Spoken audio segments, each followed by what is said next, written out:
Hello, this is Mrs. Bovary, the librarian in the Eye Center, and this presentation is going to serve as a guide to aid in the exploration of your future career. So let's just jump right in. One of the big things that your English teacher wants you to be looking for when you do your research is if the website is credible. And what does that mean? No matter what kind of information you're looking for, whether it be for your own personal use or for this research paper, you should always look for a reputable source. You want to make sure that you are getting the most accurate and reputable information available.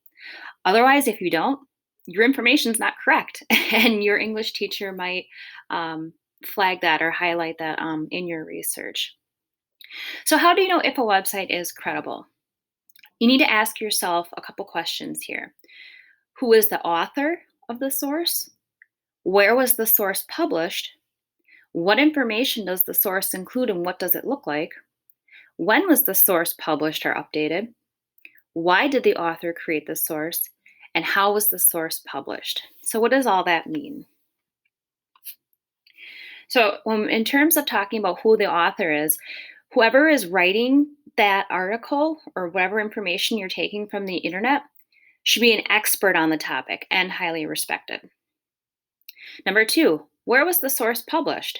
They should have a good reputation and selective on what they publish. So you're avoiding a bunch of, bunch of ads, just a lot of unnecessary information. You want to make sure it's a really clean, clear website.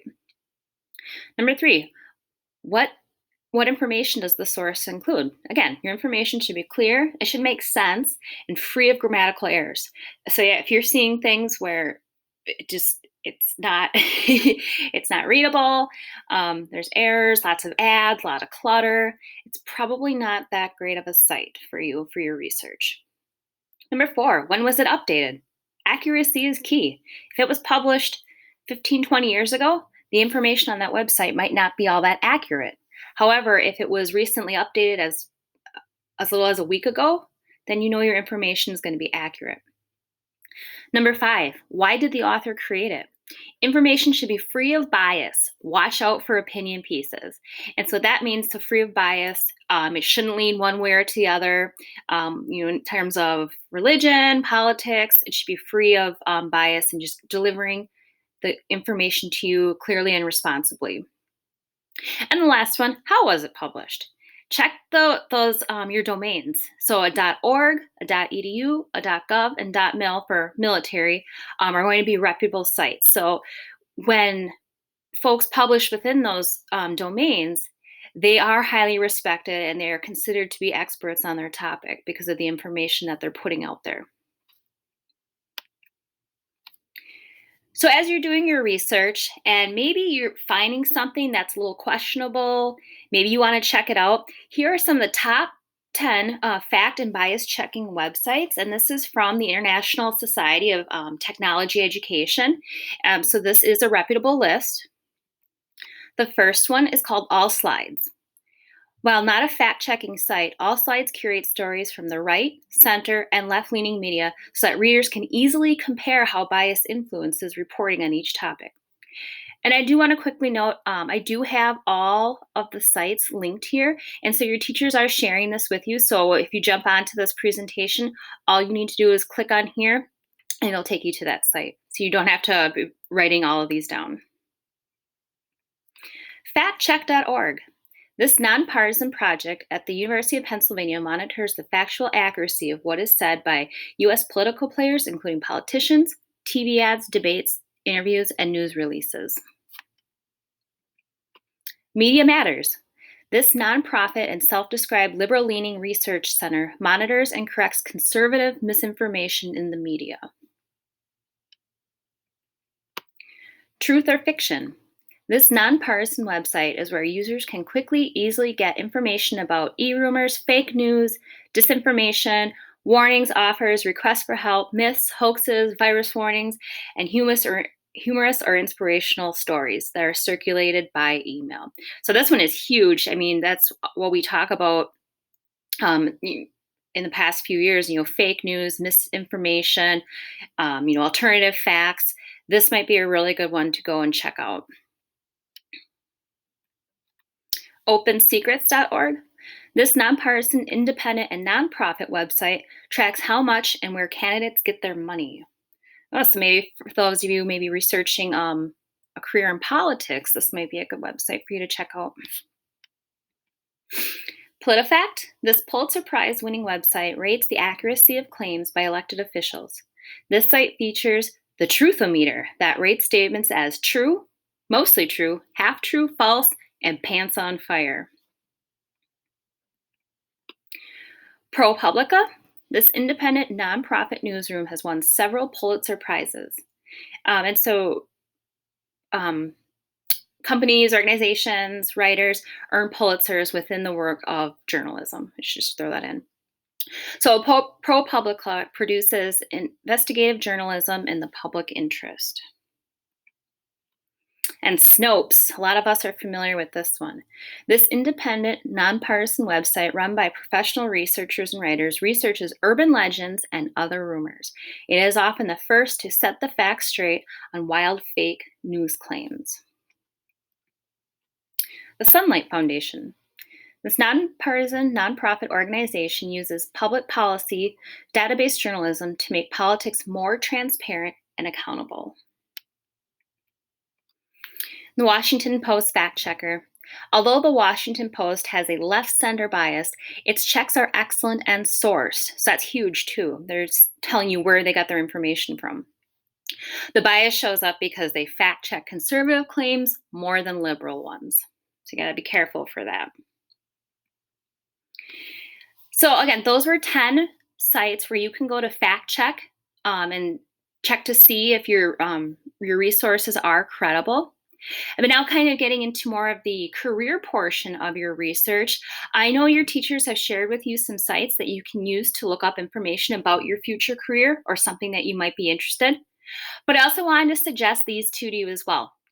BadgerLink and the Bureau of Labor Statistics. And so BadgerLink is Wisconsin's online library. If you've ever listened to me present before, I'm a big proponent of using BadgerLink. That's where we can find all sorts of good information. It's all credible, it's all fact-checked, researched. So I definitely encourage you to check out BadgerLink.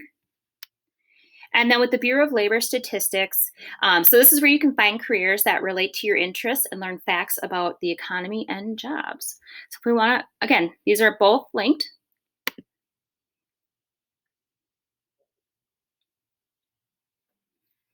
And so within these databases, you can find information about your career. But it's going to be up to you, the researcher, to find which database is going to be most beneficial for you, because some of these really don't apply. So if you go into subjects here and go college and jobs, it's going to recommend databases for you that are going to help in your research. So this is one that I checked out before, Learning Express Library Career Preparation. So you can click on that, takes you to an outside source.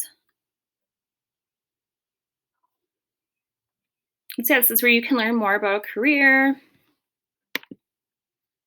I love how they have it broken down into different categories. So if you wanted to become a nurse, there's all kinds of information about nursing here. Or maybe that wasn't a good example.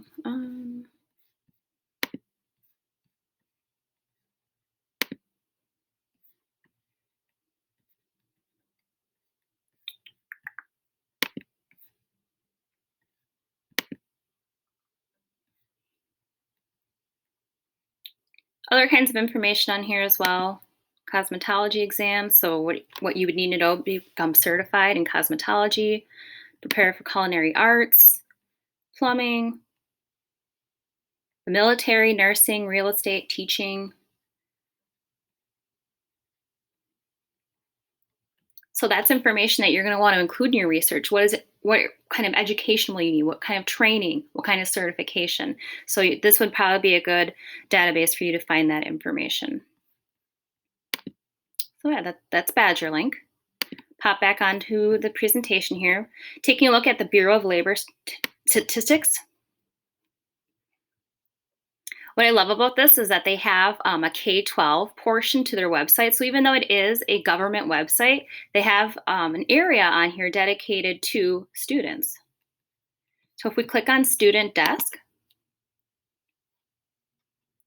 they have all kinds of career explorations on here. I think this one was the most beneficial.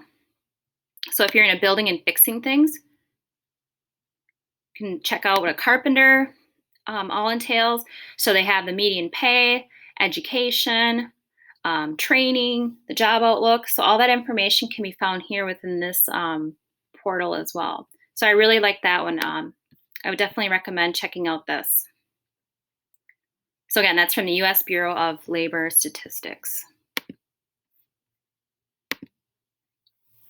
So once you've found all your information, you fact checked it, it all looks good, it clears out, don't forget to cite your sources. If you haven't already, and I know a lot of you have, but I highly recommend you putting the MyBib citation generator on your browser. So that looks like this. It's this one right here. So I already have it added onto mine. So that is up here.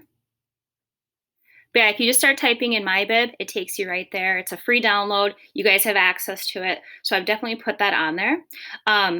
What that looks like then, so let's say I took information from this website here.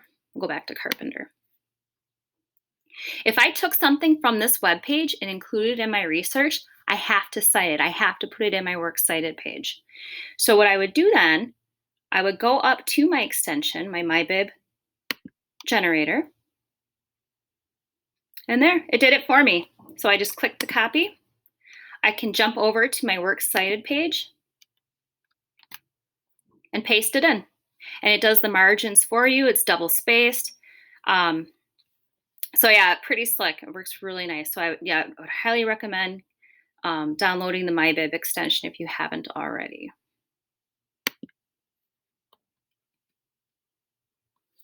And that's all I have for you. If you ever have any questions, you can email me. I'm pretty good about responding to email, or visit me in the ICE Center. I can help you fact check a website if you're unsure, or if you want me to send me a link, say, hey, is this accurate? I can help you figure that out. Or if you need help with either of those two websites I recommended, either with BadgerLink or the Bureau of Labor Statistics, I would love to help you out. So please feel free to contact me. Thank you.